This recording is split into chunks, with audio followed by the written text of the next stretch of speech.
నమస్తే. ఆంధ్ర ప్రజలందరికీ కూడా ఒక చిన్న మనవి. నరేంద్ర మోడీ గారి కులమేంటో భారతదేశంలో 95 నుంచి 98% ప్రజలకు తెలియదు.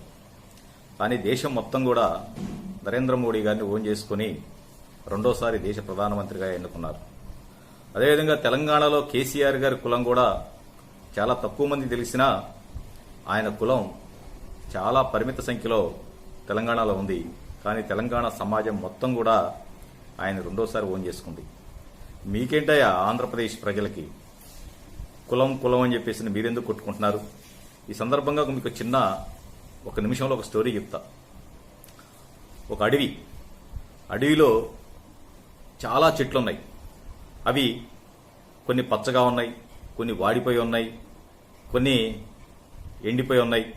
ఈ విధంగా ఉన్న చెట్ల మధ్యలోకి ఒక సెలయేరు లాంటి ఒక ఏరొచ్చి అన్ని చెట్లని సమానంగా అన్నిటికీ సరైనటువంటి నీరందించి చెట్లన్నీ కూడా పచ్చగా చక్కటి ఆకులతోని పువ్వులతోని కాయలతోని మొత్తం అడవంతా కూడా కళకళలాడుతూ ఆ అడవిని కాపాడుకుంటుంది ఆ సెలయేరు.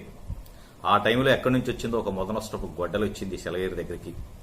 వచ్చి ఎందుకు సెలయేరు నువ్వు ఈ అడవిని ఇంత పచ్చగా చక్కగా కాపాడుకుంటూ కడుపులో పెట్టుకుని చూసుకుంటున్నావు ఎందుకు అని చెప్పేసి అడిగితే అప్పుడు ఆ సెలయేరు చెప్పింది, నాకు అదే తృప్తి, ఈ చెట్లన్నీ పచ్చగా 10 కాలాల పాటు చల్లగా ఉంటే నాకు అదే తృప్తి అని చెప్పేసి నా సెలయేరు చెప్తే గొడ్డలి వికటాటహాసం చేసిందట.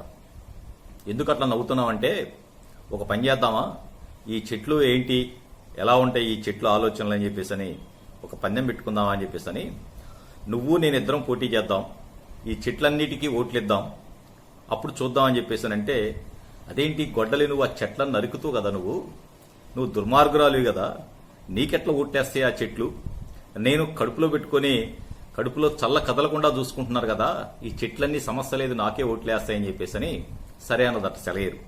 అప్పుడు సెలయేరు గొడ్డలి 2 ఎన్నికల్లో పోటీ చేస్తే చెట్లు మొత్తం కూడా గొడ్డలకు ఓట్లేసినాయట.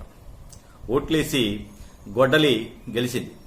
సెలయేరు పోయేప్పుడు ఆ చెట్ల దగ్గరికి అడిగిందట. ఒక్కొక్క చెట్టును ఆ గొడ్డలు నరుకుతుంటే ఆ చెట్లు కన్నీళ్లు గారుస్తుంటే సెలయేరు పోయి అడిగిందట, ఎందుకమ్మా మీరు ఓట్లన్నీ అనవసరంగా గొడ్డలకేశారు, నేను మిమ్మల్ని కడుపులో పెట్టుకుని చల్లగా చూసుకుంటున్నారు కదా, పచ్చగా చూసుకుంటున్నారు కదా, ఎందుకమ్మా వేశారంటే అప్పుడు అమాయకంగా ఆ చెట్లు అన్నాయట, లేదండి ఆ గొడ్డలకున్న కర్ర మా జాతి కదా, అందుకే మేము అటు గొడ్డలకు ఓట్లేసామని చెప్పినాయట.